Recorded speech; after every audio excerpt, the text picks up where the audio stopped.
Well, first of all, what are your observations about kids these days? Let's begin with that. And then the second question, Yeah. which I'll ask at some point, is what what do you advise kids, athletes, teammates, and parents do to keep communication sane and Yeah. civil? I was going to say, sane and civil would be a goal. I don't know if I'm going to be able to, provide the direct path there, but what I'm observing broadly is, and again, I'm an elder millennial, so I was born in 1983. The unique hallmark of today's athletes, Gen Z, Gen Alpha, is their generations have never known life without the internet. Like Gen Alpha will never know life without AI. And even though as older or different generational cohorts, so I experienced the changes in technology at the same time that today's young people did. But the period in our development when we experienced them, the context of our world when we experienced them was very different. Like I still had a largely outdoor play based childhood, which is very different from many of today's young people who had a screen based childhood. And so what I see often is, especially from older generations, a lot of judgment, a lot of criticism around kids these days. And part of what I strive to do with the book is to help create greater understanding, to replace judgment with understanding.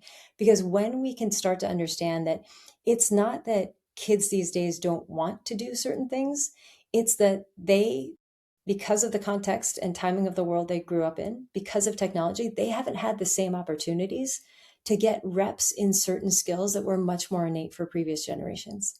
So things like face to face communication, like when I was growing up, you could call someone, you could write them a letter, or you could talk to them face to face.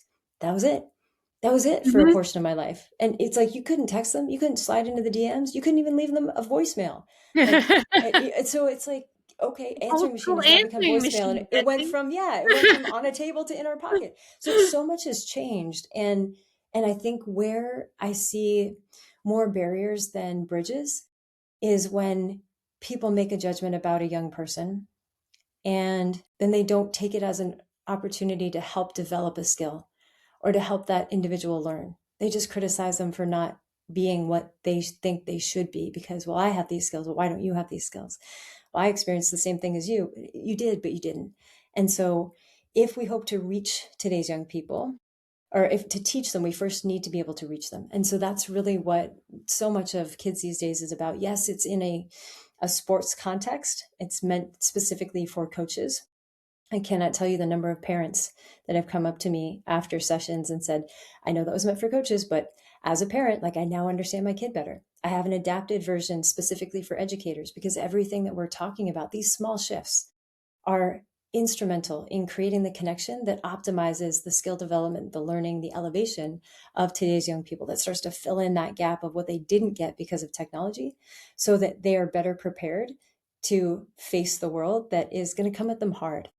And you see, like, because of that, oh, insulated because of technology. So now we've got this cohort of parents that are fiercely defending and protecting and, clearing the path for their child. And I always think about that quote in education of our job is to prepare the child for the path, not the path for the child.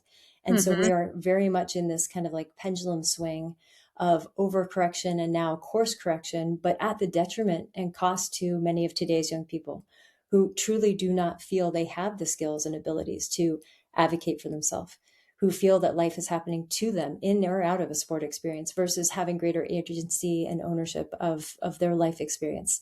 So there's a lot going on that's really Yes. challenging.